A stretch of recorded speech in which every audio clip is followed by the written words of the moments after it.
Banyak yang bertanya soal ke pengadilan mana gugatan cerai diajukan, dengan alasan pasangan atau si suami dan istri ini berbeda tempat kediaman antar kota, kabupaten, atau provinsi, atau salah satunya berada di luar negeri. Pertanyaan seperti ini sering sekali diajukan di kolom komentar dan berkali-kali juga saya menjawab hal yang sama. Nah, di podcast kali ini saya coba menguraikan secara singkat dan sederhana bagaimana menentukan tempat pengajuan cerai bila domisili suami istri ini berbeda wilayah pengadilan. Oke, yang pertama harus dibedakan perceraian yang diajukan suami istri dari perkawinan Islam dan perceraian diajukan suami istri dari perkawinan selain agama Islam. Untuk pengajuan cerai bagi suami istri dari perkawinan Islam diajukan ke pengadilan agama. Sedangkan untuk pasangan dari perkawinan selain Islam, gugatan cerainya diajukan ke pengadilan negeri. Nah, setelah jelas ke pengadilan mana gugatan diajukan, sekarang bagaimana menentukan wilayah atau alamat pengadilan yang akan dituju bila suami istri ini berbeda domisili? Jawaban sederhananya begini. Pertama, untuk pasangan dari perkawinan selain agama Islam, aturannya untuk mengajukan cerai, maka gugatan diajukan ke pengadilan di wilayah tempat kediaman atau alamat tergugat. Maksudnya kalau istri menggugat maka diajukan ke pengadilan meliputi alamat suami. Begitu juga kalau suami yang menggugat maka diajukan ke pengadilan meliputi alamat si istri. Kalau alamat tergugat tidak diketahui atau tergugatnya berada di luar negeri, maka gugatan diajukan di alamat penggugat. Jadi kalau istri menggugat suami alamatnya sudah tidak diketahui atau suami berada di luar negeri, maka istri mengajukan di pengadilan meliputi wilayah kediamannya. Begitu juga suami. Nah, kalau kedua-duanya berada di luar negeri, terus kemana gugatan diajukan? Jadi sama, gugatan diajukan ke tempat kediaman penggugat.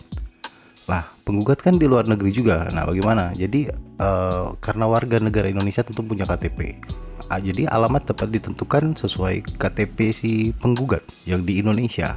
Jadi meski dia berada di luar negeri, dia bisa mengajukan gugatan di pengadilan meliputi alamat sesuai KTP-nya sebagai penggugat. Jadi begitu kalau kedua-duanya di luar negeri. Nah, sekarang bagaimana aturannya dengan cerai pasangan dari perkawinan Islam soal beda domisili ini? Aturannya sedikit berbeda dengan pasangan dari perkawinan selain Islam tadi. Bagi pasangan dari perkawinan Islam, pengajuan cerainya ditujukan ke pengadilan meliputi alamat istri. Jadi, kalau suami ingin menjatuhkan talak ke istri, harus diajukan permohonan talak ke pengadilan wilayah alamat istri. Nah, kalau istri yang mengajukan cerai, maka gugatan itu ditujukan ke pengadilan meliputi alamatnya sendiri sebagai penggugat. Tapi ada pengecualiannya bagi si istri. Dia bisa mengajukan cerai di alamatnya asalkan perbedaan tempat kediaman ini bukan karena istri meninggalkan tempat kediaman bersama tanpa izin suami. Artinya kalau istri meninggalkan suami tanpa izin, maka ketika istri mengajukan gugatan harus ditujukan ke pengadilan di wilayah tempat kediaman bersama suami. Adapun kalau alamat pasangan sudah tidak diketahui atau berada di luar negeri, maka gugatan diajukan ke pengadilan wilayah alamat si istri atau suami yang mengajukan gugatan atau talak tadi. Jadi kalau alamat pasangan sudah tidak diketahui atau berada di luar negeri, dia akan memilih pengadilan di wilayah domisilinya sendiri, baik dia sebagai penggugat atau dia sebagai pemohon talak. Kalau kedua-duanya bertempat tinggal atau kediaman bersama di luar negeri, maka pengajuan cerai atau talak itu diajukan di pengadilan agama meliputi tempat ketika dilangsungkannya pernikahan dulu.